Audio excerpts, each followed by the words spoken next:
Baik, Anda masih bersama kami di Bincang Sehati dan kita masih membahas topik kita hari ini menjaga kesehatan jantung. Bagi Anda yang memiliki pertanyaan, Anda bisa menghubungi kami di nomor 0212903244 atau DM Instagram kami di @bincangsehati.tv. Telah hadir bersama kami di studio Bincang Sehati Dr. Rosana Barak SPJP, spesialis jantung dan pembuluh darah dari Rumah Sakit Metropolitan Medical Center Jakarta. Selamat pagi Dr. Rosana, apa Selamat kabar? pagi Mas Raden, baik, alhamdulillah. Selamat datang di Bincang Sehati, Dok. Ya, Dok, hari ini kita akan membahas salah satu penyakit yang katanya menjadi salah satu penyebab kematian terbesar di seluruh dunia, termasuk juga Indonesia, seperti itu ya, penyakit jantung gitu. Nah, kalau kita berbicara tentang penyakit jantung yang menjadi momok gitu bagi semua orang, karena bisa dibilang juga silent killer ya, Dok ya, gitu. Itu apa sebenarnya yang dimaksud dengan jantung itu sendiri apa sih, Dok, dan fungsinya untuk tubuh kita itu apa dan seberapa penting sebenarnya? Jadi jantung itu sebenarnya adalah suatu organ yang ada di dalam rongga dada kita. Jadi kalau diibaratkan jantung itu seperti generator. Oh, wah, Ya. utama banget ya. Nah, makanya generator yang memberi supply. Apakah itu oksigen, makanan, nutrisi, semua yang dialirkan ke seluruh tubuh kita. Nah, fungsinya inilah yang harus kita jaga. Di samping fungsinya, tentu strukturnya juga harus kita jaga. Betul. Supaya jangan mengganggu fungsi di kelak kemudian hari. Nah, organ jantung sendiri itu mempunyai 4 ruang. Yang kita kenal mungkin kalau bahasa awamnya serambi dan bilik. Serambi itu ada kiri kanan, bilik itu ada kiri kanan. Nah, yang utama memompa oksigen ke seluruh badan kita, makanan atau suplai nutrisi, itu adalah yang kiri. Yang kiri? Karena yang kiri inilah yang membawa oksigen itu ke seluruh badan kita. Nah, setelah dipakai oleh tubuh kita, dia kembali. Nah, oksigen yang sudah habis kan, jadi dia harus kembali lagi nih. Nah, dikembalikanlah ke jantung sebelah kanan, masuk ke paru-paru, kemudian diolah oleh paru-paru untuk diberikan lagi oksigen yang banyak, untuk dialirkan lagi ke jantung sebelah kiri, terus demikian sampai kontrak kita selesai. Jadi pada intinya kita harus menjaga fungsi itu dan struktur jantungnya. Karena fungsi itu tidak akan lepas dari struktur jantung itu sendiri. Nah, struktur jantung itu apa sih sebenarnya? Nah, itu dia. Nah, itu dia, otot. Jadi waktu saya sekolah itu ada guru saya, beliau alhamdulillah masih sehat, dia selalu bilang, yang ada organ di dalam badan itu, kan kita ada tuh dulu gedung tinggi sekali di World Trade Center ya, di Amerika. Betul. Itu nggak ada apa-apanya. Jadi bisa Anda bayangkan, katanya gitu. Jadi setelah saya belajar, saya benar-benar membayangkan. Karena dalam 1 kali pompa, jantung itu pasti akan mengalirkan 4-5 liter darah ke seluruh tubuh kita. Jadi bisa dibayangkan nggak kerjanya, nggak pernah berhenti kan? 24 jam ya? 24 jam. Kalau pabrik kan stop, istirahat malam. Atau studio, sip-sipan. Ya sip-sipan, studio kan istirahat. Iya. Nah, kalau jantung dan badan-badan kita, organ badan kita semuanya gak ada yang berhenti. Semua pasti bekerja. Makanya disitulah saya selalu menyampaikan kepada pasien-pasien atau kalau ada acara talk show kesehatan, kita harus menjaga, yang menjaga ya kita, bukan orang lain. Betul. Gitu. Dokter itu nanti hanya memberikan advice, pengobatan. Tapi kalau bisa jangan sampai sakit, gitu.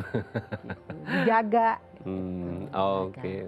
Memang harus dikasih pengertian dan pemahaman supaya kita sama-sama menjaga kesehatan jantung kita masing-masing seperti itu ya, Dok ya. Karena nggak mungkin orang lain yang jaga, kita sendiri lah gitu ya. Apalagi zaman sekarang orang makannya udah semuanya dimakan ya, junk food segala macam. Yang penting kita harus jaga kesehatan gitu. Tapi kalau berbicara tentang ketika akhirnya jantung mengalami gangguan, apa sih, Dok, yang biasanya menjadi masalah atau pemicu atau menjadi faktor risiko jantung itu mengalami masalah? Jadi yang sering kita kenal kejadian-kejadian itu kan sebenarnya adalah jantung koroner, penyakit jantung koroner. Jadi penyakit jantung koroner ini sebenarnya nggak ujuk-ujuk datang. Dia pasti mempunyai kondisi sebelumnya yang kita sebut faktor risiko. Nah, faktor risiko yang umum sering kita temukan di sini ada 5 sebenarnya. Yang 3 ini atau mungkin 4 lah ya katakanlah. Bisa kita modifikasi, makanya dikatakan modified risk factors. Tapi yang satu ini nggak bisa kita modifikasi. Apa sih yang nggak bisa kita modifikasi? 1 atau 2 lah katakanlah, usia. Usia. Emang kita bisa mundur menjadi muda? Enggak. Dipending dulu. Iya, kan nggak mungkin kan. Kedua, genetik. Oh. Ya, kita nggak bisa apa-apain. Itu udah dari sononya tercipta. Nah, yang 4 ini, diabetes, hipertensi, kolesterol tinggi, sama rokok. Nah, ini sebenarnya yang bisa kita atasi, kita kendalikan. Hanya masalahnya seringnya yang kita temukan, pasien-pasien ini kalau sudah tahu, suka mengabaikan. Nah, itu. Ya. Atau malas, atau anggap remeh. Padahal sebenarnya 4 faktor risiko inilah yang sering kita temukan pada pasien-pasien atau orang-orang yang mengalami serangan jantung. Nah, kalau ditanya gini-gini, iya ini, itu, ini, akhirnya sudah menjadi komplikasi dalam hal ini serangan jantung. Jadi sebenarnya kalau kita sudah mengenal 4 faktor risiko ini, yang dilakukan adalah mengontrol, mengendalikan kekurangan-kekurangan yang ada di dalam badan kita. Caranya banyak. Tadi saya memperhatikan ada bincang-bincang sehat tentang olahraga. Itu salah satunya. Jadi modifikasi pola hidup itu sangat penting. Antara lain melakukan aktivitas olahraga, pola makan, berhenti merokok, dan mengendalikan penyakit-penyakit tadi, komorbid atau faktor risiko tadi. Misalnya hipertensi, diabetes, kolesterol tinggi. Tapi memang agak susah ya kalau disuruh nggak boleh ngerokok gitu. Saya pasti kalau ada pasien, lucu, ada beberapa pasien mengatakan bahwa, ya dok saya mau berhenti merokok soalnya cucu saya mau lahir. Wah seru juga nih. Niatnya jadi agak beda ya, tapi apapun itu harus kita hargai karena ada niat untuk itu. Tapi yang penting adalah pengembalian faktor risiko itu tadi. Oke, pengembalian untuk mencegah terjadinya serangan jantung lebih lanjut lagi. Oke, nanti kita akan bahas lebih mendalam dok. Ini ada komen di IG live kita dari salah satu pemirsa Daya TV namanya Mas Ricky Stefanus. Ini katanya jantungnya sering berdebar-debar, sesak napas dan darah tinggi. Itu kenapa kira-kira ya dok ya? Jantungnya sering berdebar, sesak napas dan darah tinggi. Berarti memang Mas Rizky ini sudah mempunyai faktor risiko hipertensi. Jadi jangan dibiarkan, harus berobat, harus dicari. Kalau sudah tahu ada tekanan darah tinggi, kemudian apalagi pakai debar-debar, apalagi pakai sesak, artinya mungkin ada sesuatu yang terjadi di dalam jantungnya akibat tekanan darah tinggi itu. Jadi kalau tekanan darah tingginya tidak dikontrol atau diobati atau dicari lagi penyebab lainnya, itu nanti akan berlanjut. Nah sebaiknya saya saran Mas Ricky ini berobatlah secara tepat gitu ya. Jangan, terus kalau dikasih tahu sama dokternya jangan terus marah atau kan ada tuh pasiennya suka, saya kan sehat dok gitu. Jadi kayak nggak percaya gitu kan gitu. Jadi sebaiknya kontrol lah, periksa ke dokter. Ya, agak susah nih kalau dijabarkan nanti terlalu panjang. Tapi intinya sudah ada darah tinggi. Oke, itu berarti kalau mungkin singkatnya itu faktor pemicunya apa ya dok ya? Apakah gaya hidup juga atau pola makan atau seperti apa? Usianya pasti masih muda. Kemungkinan karena ya kayaknya komennya gitu ya. Mungkin gaya hidup, pola hidupnya tanda kutip kurang sehat. Dan mungkin udah kelewat gitu fase-fase tekanan darah tingginya. Mungkin udah terlalu tinggi kali makanya timbul keluhan. Karena sering juga tekanan darah tinggi itu nggak ada keluhan. Bahkan yang 200 sistoliknya itu juga masih nggak ada keluhan apa-apa, ketawa-ketawa aja. Yang takut dokternya biasanya gitu. Jadi sebaiknya datanglah ke dokter, diperiksakan. Semoga dia bisa menjawab pertanyaan dari Mas Ricky Steven Manalu ya. Semoga bisa kemudian memeriksakan lah konsultasi seperti itu. Tapi kalau kita berbicara tentang tadi ada tekanan darah tinggi dan jantung, sebenarnya ini yang muncul lebih dulu yang mana sih dok? Apakah kemudian jantung bisa mengakibatkan hipertensi itu atau hipertensi dulu yang bisa memicu jantung atau bisa dua-duanya? Umumnya hipertensi dulu karena itu menjadi faktor risiko. Jadi saya ingin jelaskan, jadi di dalam kerja jantung itu ada suatu tekanan. Tekanan itulah yang kita sebut sistolik dan diastolik. Jadi sistolik itu kan tensi saya 120/80, berarti yang 120 yang di atas, sistolik, yang 80 yang di bawah.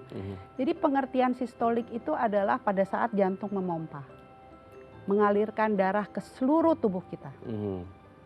Gitu. Yang diastolik pada saat darah yang udah dipakai dikasih oksigen lagi, dikembalikan lagi ke jantung sebelah kiri. Jadi ngebayang nggak kalau tadinya tensinya itu normal, jantung kan kerjanya normal dong. Oh betul. Tapi begitu dikasih tekanan yang tinggi karena berbagai banyak faktor. Hipertensi itu faktornya banyak ya, ada dari dalam tubuh kita sendiri, ada dari faktor eksternal luar. Jadi ngebayang nggak kalau suatu saat tekanan yang ada di dalam jantung itu berubah, bertahap.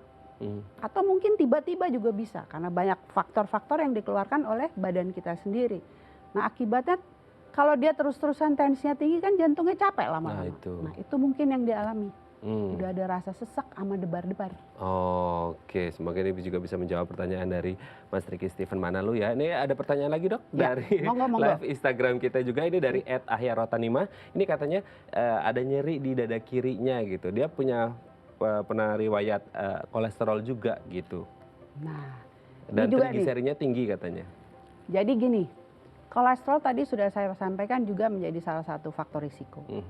Jadi di dalam kolesterol itu ada yang namanya kolesterol jelek, ada kolesterol bagus. Nah yang berperan pada jantung koroner itu udah pasti kolesterol jelek. Yang namanya LDL, low density lipoprotein. Itu sudah suatu proses yang ada sejak usia dini. Ya. Jadi penelitiannya sudah banyak. Kalau proses itu menjadi progresif, apalagi ditambah gaya hidup kita tidak bagus, lama-lama si LDL ini menumpuklah di dalam pipa kita yang namanya arteri koroner yang ada di dalam jantung. Itu yang tadinya cuma sedikit atau bahkan tadinya nggak ada, lama-lama numpuk. Kalau dia numpuk, bayangkan saja pipa ini yang tadinya bersih, tiba-tiba ada kerak, sumbat, tersumbat. Kalau serangan jantung sumbatannya itu pecah 100% jadinya dia tersumbat. Tapi kalau yang mungkin sebelum terjadi serangan jantung itu tadi suka nyeri, mungkin suplainya si oksigen tadi untuk melewati pipa ini nggak cukup, karena dia udah ada sepit kan, yang tadinya mesti masuk ya. 100% si darah, dia hanya masuk katakanlah 30%, 70-nya nggak bisa masuk, makanya dia sakit. Tapi apalagi hubungannya dengan kolesterol tadi, kolesterolnya juga harus diperiksa. Pergilah ke dokter biar diperiksa semuanya. Karena kalau udah seperti itu biasanya dokter, terutama kami dokter jantung, itu pasti akan mencari semua faktor risiko yang ada pada pasien yang mempunyai keluhan-keluhan spesifik. Jadi kalau penyakit jantung koroner itu keluhannya pasti spesifik. Oke, berarti akan digali lebih mendalam apa saja menjadi faktor risikonya ya. Semoga ini bisa menjawab pertanyaan dari @ahyarotanima kalau sering nyeri di dada kiri dan punya riwayat kolesterol. Oke dok, nanti kita akan lanjutkan lagi bagaimana sih cara menjaga kesehatan jantung kita supaya tetap sehat seperti itu ya. Bagi Anda pemirsa yang memiliki pertanyaan, Anda bisa menghubungi kami di nomor 0212903264 atau DM Instagram kami di @bincangsehati.tv. Kami akan segera kembali.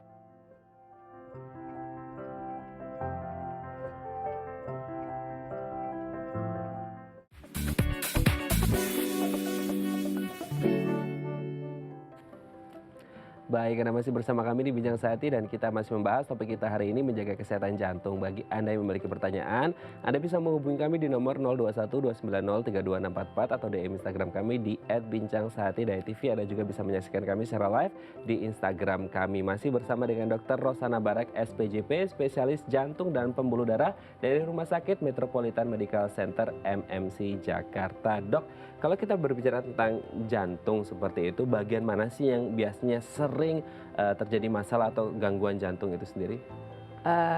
Kayak pembicaraan awal tadi kita, jantung kan ada 4 rongga. Nah, yang kiri dan yang kanan. Yang kiri dan kanan. Yang paling sering, nah yang paling sering terkena akibat serangan jantung itu memang yang bagian kiri. Karena bagian kiri adalah yang aktif ya. Dan pembuluh darah yang masuk, terutama masuk ke kiri itu adalah yang utama. Ada 3 utama pembuluh darah. Nah masalahnya kita kan nggak tahu pembuluh darah mana yang yang terganggu akibat jantung koroner ini. Tapi umumnya memang sebelah kiri yang kena, karena kiri itu adalah, apalagi yang namanya bilik kiri atau ventricle kiri, itu adalah bagian yang bekerja aktif memompa. Nah, dialah yang paling sering terkena dampak akibat serangan jantung. Makanya tadi yang saya sampaikan, faktor risiko itu harus dijaga supaya fungsi dan struktur jantung itu tidak berubah akibat komplikasi dari faktor-faktor risiko tadi yang kita sudah ketahui. Gitu. Sebisanya dikontrol, karena itulah upaya kita mencegah penyakit komplikasinya dan mencegah kematian. Itulah sebenarnya goalnya kalau sampai pasien sudah kena. Tapi kalau bisa jangan menuju ke situ. Harus tindakan preventif dari awal seperti itu ya. Jangan takut-takut dan malu-malu untuk konsultasi seperti itu ya. Kalau sudah mulai menunjukkan gejala-gejala seperti tadi pemirsa kita ya Rotanimah ada nyeri-nyeri harus segera, atau Mas Riki juga tadi ya, harus segera konsultasi deh demi kesehatan dan lebih panjang umur seperti itu ya, sehat terus seperti itu ya. Oke, tapi kalau berbicara tentang tadi kan yang bagian yang sering terjadi masalah adalah sebelah kiri karena yang aktif sebelah kiri gitu. Apakah ini juga berlaku bagi yang di semua range usia, Dok? Maksudnya ketika kita berbicara kan sering orang bilang, jantung mah untuk penyakit orang tua atau lansia. Tapi ternyata apakah ini juga bisa berlaku bagi orang-orang di usia muda atau yang produktif? Pada umumnya memang jantung koroner ini terkena menyerang usia-usia produktif. Ya.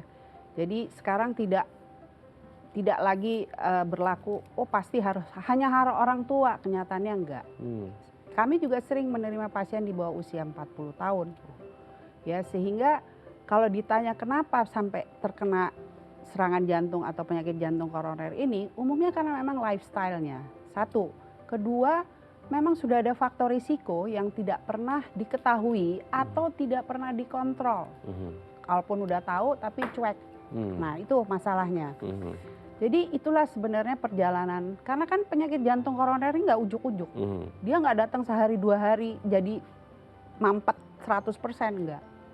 Tapi dia akan berjalan dalam kurun hitungan tahun. 1 tahun, 2 tahun, lama-lama, makin lama plak yang terbentuk atau kotoran yang terbentuk itu makin banyak. Sehingga akhirnya itulah yang sering disampaikan oleh pasien-pasien, suka nggak enak dadanya, sesek, atau bahkan kadang-kadang disebut masuk angin. Nah itu namanya disebut juga sindrom masuk angin, minta dikerok, padahal itu adalah salah satu gejala dari tanda-tanda serangan jantung. Oh, ada yang bilangnya sakit apa sih, masuk angin duduk ya, Dok? Iya, angin duduk atau masuk angin minta dikerok, dan itu sering banget. Dan katanya itu bahaya, Dok, ketika harus dikerok seperti itu. Karena pembuluh darahnya terbuka atau seperti apa gitu? Iya, sebenarnya bukan karena kerokannya, tapi karena proses penyakit jantung koronernya itu udah terlalu lanjut. Dia merasa nggak enak badannya karena oksigen yang dikirim ke badan kita tuh udah nggak cukup. Yang dirasa apa sih, Dok, ketika mereka itu termasuk yang masuk angin duduk? Gejala itu ya. Jadi ada beberapa sindrom atau gejala yang tidak terlalu umum ya. Misalnya sesek. Sesek, oke. Rasa lemes. Ulu hati nggak enak. Mual. Atau badannya pegel-pegel semua. Nah itu sering itu. Tapi bukan demam, enggak. Tapi kayak orang masuk angin aja, kembung. Gitu. Tapi ada rasa nggak enak.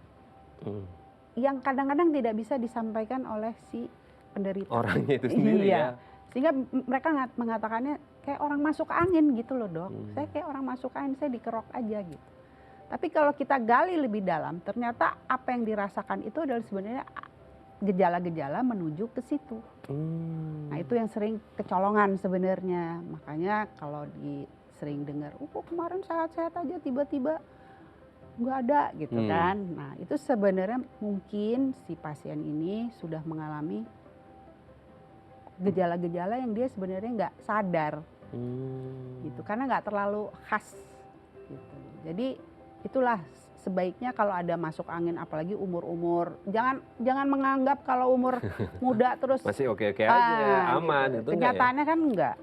Sering kan berapa banyak di medsos lagi habis main sepeda, habis goes, jatuh. Nah itu. Nah itu kan sebenarnya pasti ada sesuatu yang harus kalau kita sebagai dokter pasti menduga, pasti ini ada, apakah dia hipertensi, apakah dia kolesterol tinggi atau apa yang disertai pola hidup yang tidak. Kadang-kadang gini loh, orang tuh merasa terlalu percaya diri dengan pola makan yang baik. Tidak merokok. Saya sudah olahraga. Tetapi lupa beliau-beliau ini. Kenapa? Nggak pernah cek tensinya bagaimana, nggak pernah periksa kolesterolnya, kadar gula darahnya, laboratorium lah secara rutin, tidak perlu sering tapi berkala. Nah ini sebenarnya yang menyebabkan kenapa sering kita temukan kejadian-kejadian akut yang sifatnya fatal. Artinya fatal tuh nggak bisa kita apa-apain lagi, ya sudah gitu. Jadi sayang kan umur-umur produktif karena merasa terlalu pede. Jadi saya selalu menyampaikan kepada pasien-pasien saya, jangan terlalu pede ya Pak, Bu. Kita sebagai manusia harus punya tanggung jawab untuk badan kita. Periksa aja, nggak usah sering-sering, 6 bulan sekali misalnya gitu. Periksa ya darah. Nggak perlu juga check up yang mahal-mahal, tapi paling tidak darah, kolesterol, gula itu penting saya bilang. Karena itu semua adalah bagian dari faktor risiko untuk terjadinya penyakit jantung koroner, karena kan trennya memang ke arah situ sekarang. Betul. Gitu. Oke, berarti memang harus sering-sering cek gula darah, kolesterol dan lain sebagainya untuk tahu kondisi tubuh kita ada di titik mana seperti itu ya Dok ya. Kalau kita nggak cek, siapa yang mau cek? Kan nggak mungkin ceknya dari tubuh orang lain. Kondisinya beda seperti itu. Oke, tapi kalaupun akhirnya in the end of the day-nya tetap mereka punya ada kena serangan jantung seperti itu Dok. Karena mungkin dari beberapa faktor risiko tadi, berapa lama sih sebenarnya perawatan dari penyakit jantung ini sendiri? Apa bertahap atau kemudian menyesuaikan dengan penyakit jantungnya atau seperti apa? Jadi kalau zaman dulu tuh kalau orang kena serangan jantung tuh bisa sebulan katanya di rumah sakit. Tapi sekarang enggak. Dengan kemajuan teknologi, orang datang serangan jantung, walau ini tepat gitu, misalnya dia datang langsung ke rumah sakit. Sekarang kita udah bisa melakukan apa yang namanya tindakan intervensi. Jadi pengobatan penyakit jantung koroner itu memang ada 2 sekarang. Ada yang namanya intervensi, pengobatan intervensi, ada yang konservatif. Nah umumnya yang kita lakukan selama rumah sakit yang bersangkutan punya fasilitas, SDM-nya ada, kita bisa melakukan apa yang namanya kateterisasi jantung. Jadi primary PCI istilahnya. Jadi pembuluh darah yang tersumbat itu langsung dibuka. Sehingga otot jantung yang tadinya tidak mendapat aliran darah, makanan, itu langsung mendapat aliran darah. Dan umumnya hasilnya juga bagus, pasien dirawatnya tuh jadi lebih pendek. Tidak perlu lama-lama gitu loh, untuk bisa kalau bisa dilakukan primary PCI itu tadi. Jadi sekarang nggak perlu maksudnya hampir seluruh rumah sakit di Jakarta saya yakin sudah mempunyai fasilitas itu. Jadi apalagi kalau pasiennya tanggap, keluarga tanggap langsung dibawa. Jadi kita bisa melakukan intervensi bisa tanggap PCI. Kalau akhirnya tahu gejala-gejala di awal dan sadar seperti itu ya. Oke Dok, nanti kita akan melanjutkan perbincangan kita tentang bagaimana sih cara menjaga kesehatan jantung. Bagi Anda pemirsa yang memiliki pertanyaan, Anda bisa menghubungi kami di nomor 021 290 32644 atau DM Instagram kami di @bincang_sehati.tv. Kami akan segera kembali.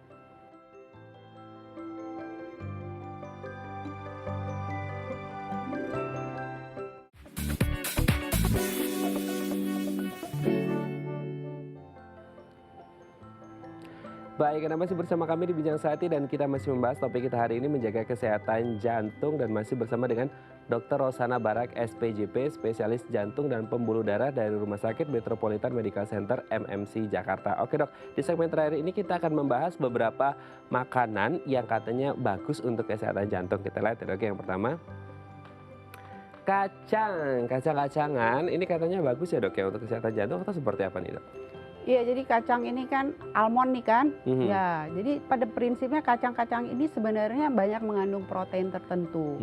Nah, protein di samping itu dia mempunyai antioksidan. Jadi dia sebenarnya seperti membuang racun-racun kita gitu ya. Jadi dia bukannya jadi kayak junk food gitu. Jadi memang ini kalorinya rendah, proteinnya banyak dan dia juga bisa dari penelitian-penelitian itu bisa menurunkan orang-orang yang kolesterol tinggi itu bisa dikendalikan, bisa diturunkan mungkin sekitar 11% gitu. Jadi almond ini termasuk kacang yang memang direkomendasi untuk kesehatan jantung koroner. Oke. Kalau selain kacang-kacangan selain almond ini tetap baik juga atau tetap yang terbaik adalah almond? Ya memang sih pada prinsipnya kacang-kacangan itu baik karena protein ya. Cuman memang almond ini mempunyai protein spesifik yang memang dia bisa mencegah atau menurunkan kadar kolesterol terutama LDL. Kemudian dia proteinnya juga tinggi, protein spesifiknya tadi saya lupa apa tapi ada gitu ya. Nah, dan dia juga antioksidan. Jadi antioksidan ini sebenarnya dia mempunyai properti seperti bisa membuang kotoran-kotoran itu dari badan kita kan pasti menghasilkan kotoran kan. Betul. Ya, itu juga bisa dialirkan oleh si ini kayak diikat gitu ya, terus kemudian dibuang gitu. Jadi dia sebenarnya konsumsi kacang almond itu memang direkomendasikan. Oke, tapi Ngemil yang baik lah gitu. ngemil yang baik, tapi tetap juga harus porsinya diatur ya, Dok ya. Kok ya jangan makan kacang. Pada prinsipnya kan semua sesuatu yang berlebihan Tidak atau baik. yang kekurangan tidak baik. Itu Oke. saja. Oke, kita lanjut ke yang kedua, Dok. Anggur. Nah, ini juga katanya baik ya, Dok, atau gimana? Iya, anggur ini juga saya dulu pernah diskusi ada seorang pakar dari India. Itu katanya orang India itu kan kolesterol bagusnya tuh rendah. Katanya kalau minum seloki anggur merah ya, itu bisa meningkatkan kadar kolesterol bagusnya. Dan dia juga mengandung antioksidannya tinggi. Jadi seperti almond tadi, dia juga mempunyai banyak faedah untuk membuang zat-zat yang tidak bermanfaat di badan kita. Gitu. Cuman itu sekali lagi porsinya. Kacang-kacangan punya jenis-jenisnya, anggur pun punya. Anggur merah ada anggur hijau, itu sama antioksidannya tinggi atau berbeda? Yang banyak diteliti kayaknya yang merah ya. Yang merah ya? Iya, makanya yang dianjurkan itu merah sebenarnya. Merah ya? Iya, Oke, kita lanjut ke yang selanjutnya. Tomat. Nah ini, tomat juga baik ya, Dok ya? Baik. Bagaimana ini kemudian bisa dampaknya? Apakah punya manfaat yang baik juga atau vitamin atau antioksidan? Ya, jadi tadi ya almond, anggur, tomat itu semua punya antioksidan dan mempunyai protein. Nah, nama protein itu banyak ya. Jadi saya tidak terlalu hafal gitu, tapi dia punya protein spesifik juga yang bisa di samping banyak zat-zat vitamin ya, vitamin C itu yang baik buat tubuh kita.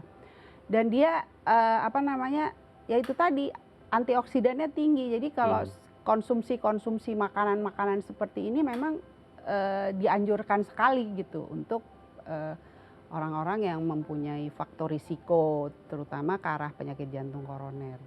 Tapi sebenarnya bukan jantung koroner saja ya, ini bisa buat kita semua. Iya gitu. Kalau suka ngemil tomat bagus ya, karena bagus untuk kesehatan tubuh. Oke, Dok, kita lanjut lagi. Apel. Nah, ini juga buah-buahan yang baik ya, Dok ya? Iya, apel kan seratnya tinggi. Seratnya tinggi? Iya, dan dia juga bisa mengenyangkan kan.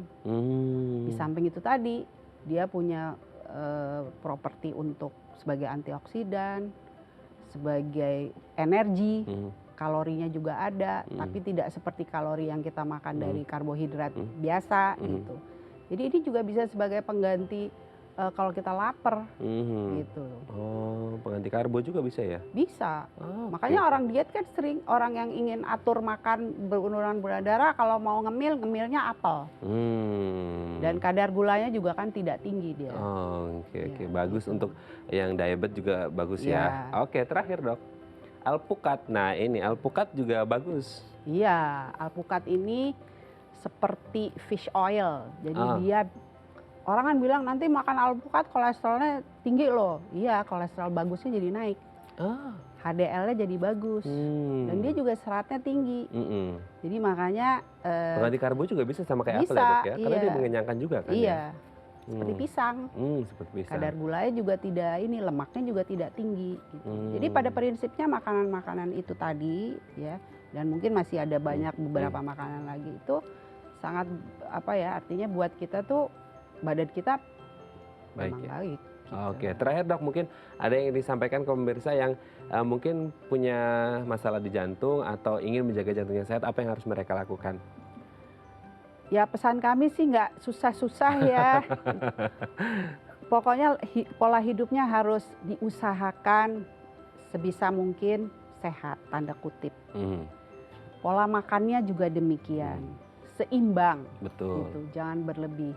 Lakukanlah pemeriksaan, check up, ukur tekanan darah secara rutin, pemeriksaan laboratorium, mungkin 6 bulan sekali, ya, pergi ke dokter umum atau di rumah kan bisa tuh tensi itu sendiri yang kita sebut home blood pressure monitoring. Jadi kalau sekali tinggi kan udah tahu gitu.